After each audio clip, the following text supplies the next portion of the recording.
Hi guys, welcome to the channel. I know it's been ages since I came to you guys and I owe you guys an apology, but I've been good. How have you been? I've had a pretty rough couple of weeks in the past, so I just gave myself a little break, but then now I'm feeling back to myself and I'm feeling great, and I just thought it would be great to connect with you guys again. Hopefully your couple of weeks have been fantastic and you've been having a great time as well on your own.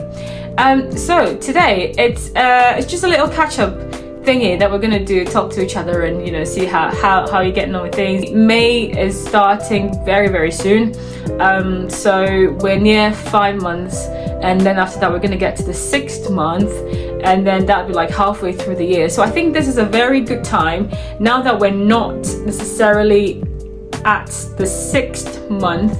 We're sort of heading towards that. You've still got a bit of time to get yourself in shape. I don't know what you put on your New Year's resolution, if you've got one. Some people don't do resolutions, and that's fine, especially if it's been failing you over and over and over and over again.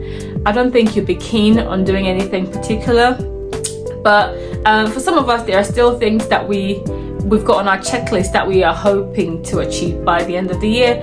And if you're like that, then obviously this is a very good time. Don't wait till June, because June will be like halfway there, and then once it's after June, you're like, oh my god, we're already in the second half of the year. So now we're heading towards May. It's a great time to sit back and check and see how far you've gotten with things. Are you on track? Are there things that you need to change? Are there stuff you need to start doing? Because you've got we're in April now, so you've got 8 months. You've got quite some time to make it up to yourself, you see, and make it up to others if you've made promises. So it's not too late at all. So try and get yourself into it again before May, before June, before the second half of the year starts. But yeah, today I'm just gonna give you a sneaky tip. When I did my maternity video, I realized that a lot of people did benefit from it. I'm like, oh, that's good. So what else have I not talked about? And then I was like, yeah, I haven't talked about this one. So actually, and a lot of people are not aware of this, it's unfortunate that people are not, because it's a secret weapon. If you've already given birth without enjoying this, sorry, I'm so sorry. But obviously it's not your fault, but yeah. Just know this, so that next time, if you're planning to have more babies, more kids by yourself, or someone that's planning to, or someone that's actually pregnant, or someone that's planning to be, you could tell them about this, and then they could see if they're not yet past this time. So now you all know that from that video that I did, that the 15th week, 15 weeks before you have your baby, so not like when you're 15 weeks pregnant, 15 weeks to your delivery, so that should be your 26th week. So 26th to your 26th week of pregnancy should be the time where you've had that discussion with your manager about when you want to go on maternity leave and whatnot, and the time you're planning to come back. I'll just talk briefly about this actually before I move on.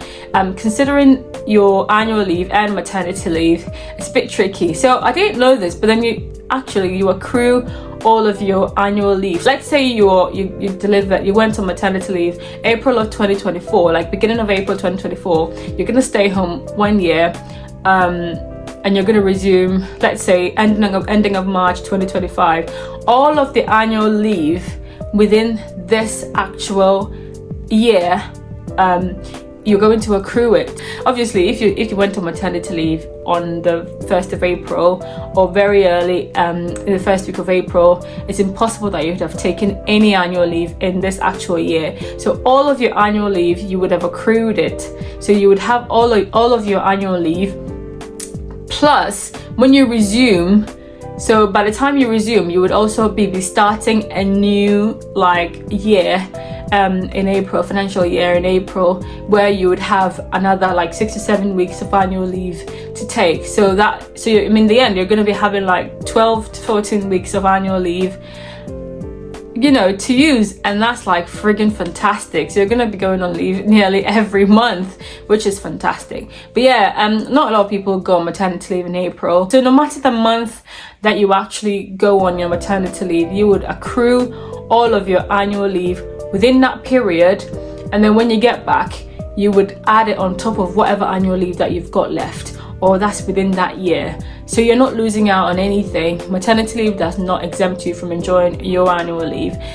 So just to throw that out there. Now, just to go back on these magic 8 weeks that you've got. So 15 weeks, you need to have that discussion with your manager. If you need more information about maternity leave and maternity pay, just go back on my previous videos. But now let's talk about these magic 8 weeks. What are these magic 8? So I got this information from, while I was doing a bit more research about this whole thing, I went onto the RCN website, and they've got a pregnancy timeline, which is really helpful. I will put the link in the description below. So this pregnancy timeline gives you a time period within which your maternity pay is calculated. So I did say that you would get an amount of money, or 90% of your weekly salaries per week during your maternity leave. Now they take this pay that they're going to give you, they take an average from all of your earnings within a particular period while you're pregnant.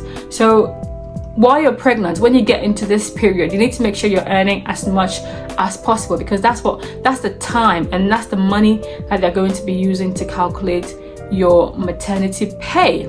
So as you can see from the timeline, there is a bunch of boxes that you get on there, all in red. So if you're calculating, the top of it is like counting from your delivery. If you're counting from the day that you deliver, or your due date, it starts from 0, and then the time when you get pregnant, that's the 40. But then if you're counting from the actual day that you get pregnant, then week 40 is your due date. So now 15th week, if you look at the boxes in green, all the rows of boxes in green, the 15th week, that is the time where you need to tell your manager, the latest time you can tell your manager about your pregnancy, and that is the time you need to discuss when you're planning to get back, when you're planning to how long you're planning to take a maternity leave. Are you taking all of your annual leave, or would you want to accrue some, and blah blah blah. Now these 1, 2, 3, 4, 5, 6, 7, 8 boxes that have been highlighted in green are the 8 weeks, the 8 crucial weeks where your average earnings is calculated from. So from 18 weeks of your pregnancy all the way to your 25th week of your pregnancy, any amounts that you earn will be taken into account. Any amounts that you earn per week will be taken into account. If you're working like a regular full-time or part-time, and it's like a regular sort of shift pattern, it's really difficult to sort of add up to what you're earning anyways, because it's like a standard amount of money that you earn per week. But then you can do more bank shifts, and a quick way to actually earn this money is to get paid weekly. So if you're doing bank shifts and you're being paid monthly, by the time you get paid for the work you did, the period might have elapsed. Okay, so let's say you're being paid monthly at the end of the month.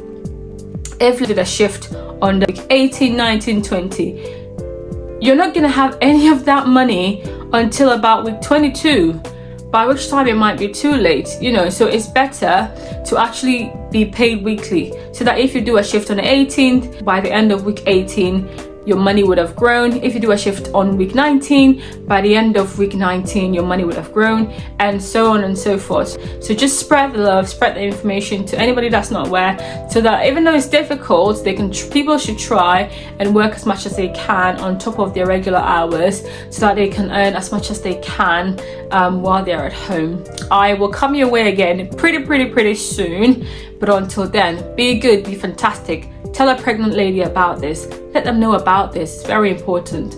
And be good. Peace out.